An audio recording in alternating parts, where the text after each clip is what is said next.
नमस्कारः सर्वेभ्यः नमस्कारः।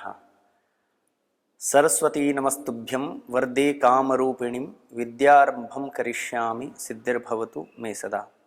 शारदा शारदाम्बोजवदना वदनाम्बुजे सर्वदा सर्वदास्माकं सन्निधिं सन्निधिं क्रियात्।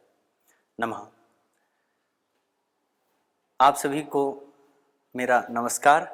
आज हम संस्कृत भाषा में संस्कृत वर्णमाला का थोड़ा सा परिचय करेंगे, क्योंकि संस्कृत वर्णमाला हमारे लिए एक अलग विषय है और अलग प्रकार से हमारा एक चिंतन आता है कि संस्कृत वर्णमाला कुछ अलग होगी।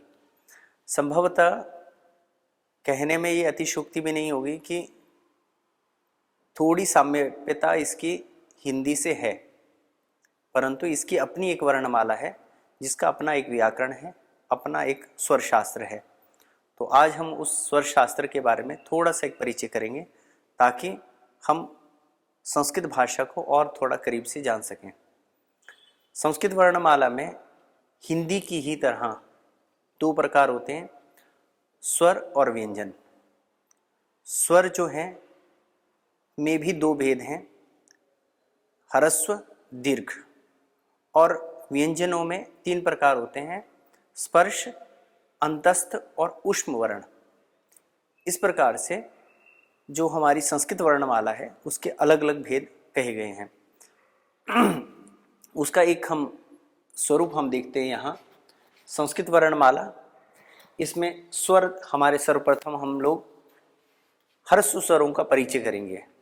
ह्रस्व स्वर मतलब एक मात्रिक जो हमारे स्वर होते हैं उनका एक परिचय देखते हैं। इसमें सबसे पहले हमारे पास आते हैं अ, ई, उ, ऋ, ऋ।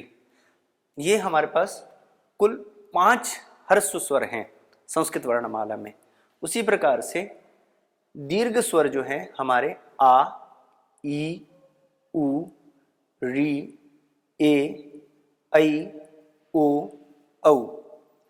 इस प्रकार से कुल मिलाकर के हमारे ये 8 जो हैं स्वर, दीर्घ स्वर हमारे पास संस्कृत वर्णमाला में हैं।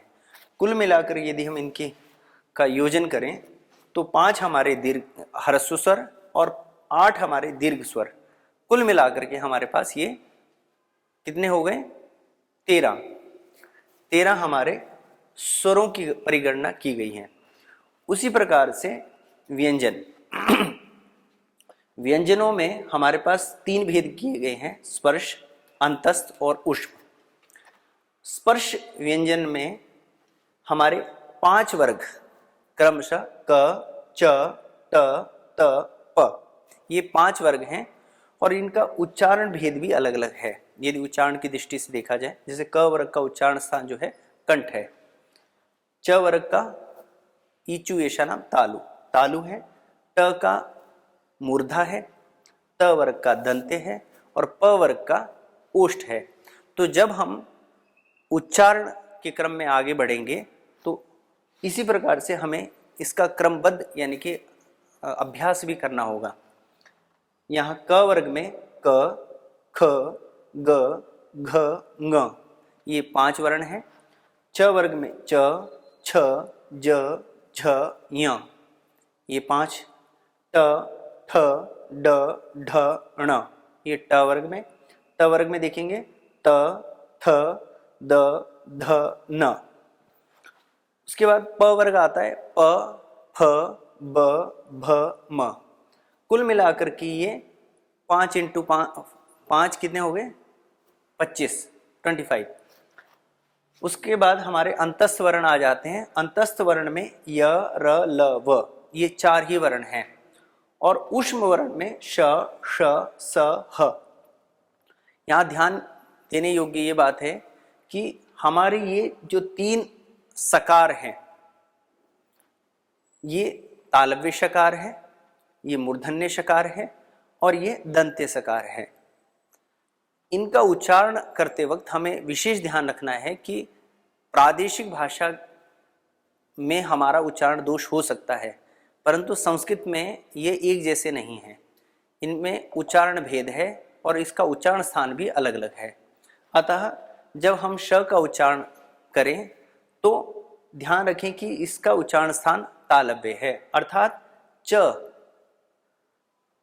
वर्ण का ध्यान करते हुए श का उच्चारण करें। श का उच्चारण स्थान मूर्धा है तो ट को ध्यान में रखते हुए उच्चारण करें।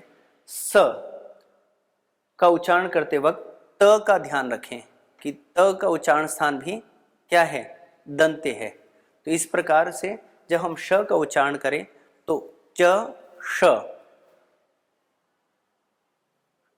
श का उच्चारण करते हुए ट देखें, ट श, स का उच्चारण करते वक्त त का ध्यान रखें, त स।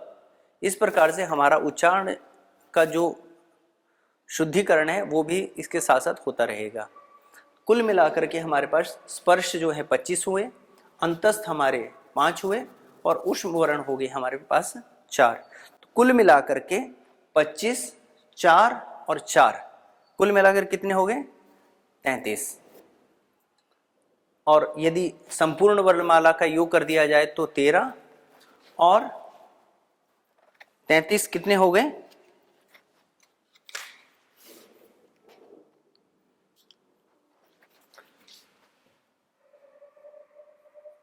13 प्लस कितने हो गए, गिनिए,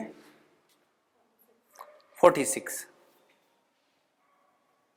3 और 3 6 और 1 और 3 4, तो कुल योग हमारा 46।